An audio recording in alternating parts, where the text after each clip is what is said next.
ఇరాన్‌లో ఆ మధ్య కాలంలో మీసా ఆమ్ని అనేటటువంటి ఒక అమ్మాయి తను బురకా ధరించి, హిజాబ్ ధరించినా కూడా ఎంట్రుకలు బయటకు కనిపించినాయి అన్నటువంటి కారణంగా అమ్మాయిని కొట్టి చంపడంతో కర్రతో కొట్టడం పోలీసులు, తర్వాత అమ్మాయి చనిపోవడం.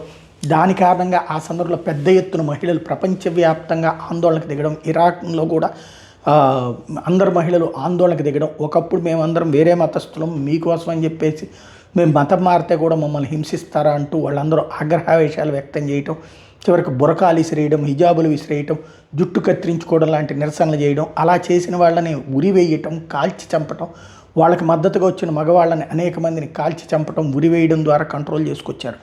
ఇప్పుడు మళ్ళీ ఏమైందో తెలియదు, అకస్మాత్తుగా ఇరాన్ దేశవ్యాప్తంగా భారీ ఉద్యమాలు జరుగుతున్నాయి. మేజర్ సిటీస్ అన్నిట్లో కూడా ముల్లాలని తక్షణం దేశం విడిచి వెళ్ళిపోమ్మనమన్నటువంటిది డిమాండ్ చేస్తున్నారు వాళ్ళు. ఎట్టి పరిస్థితులు అంగీకరించలేమంటున్నారు. టెహ్రాన్, క్వామ్, ఇస్ఫాన్ ప్రాంతాల్లో విపరీతమైనటువంటి గొడవలు జరుగుతున్నాయి. మార్కెట్స్ క్లోజ్ అయిపోయినాయి, అంటే బంద్ జరుగుతున్నది అక్కడ.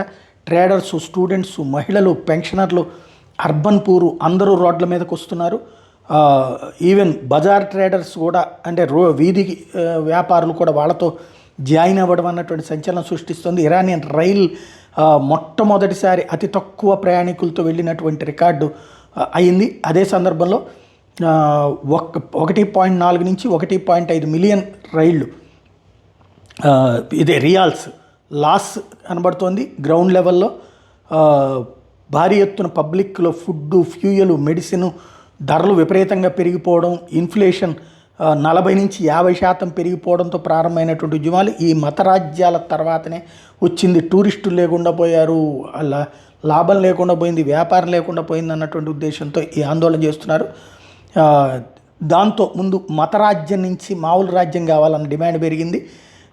బిజినెస్, మీడియా, జస్టిస్ అన్నిట్లో కూడా మతరాజ్యాల వల్ల నాశనం అన్నటువంటి ఆందోళన పెరిగింది.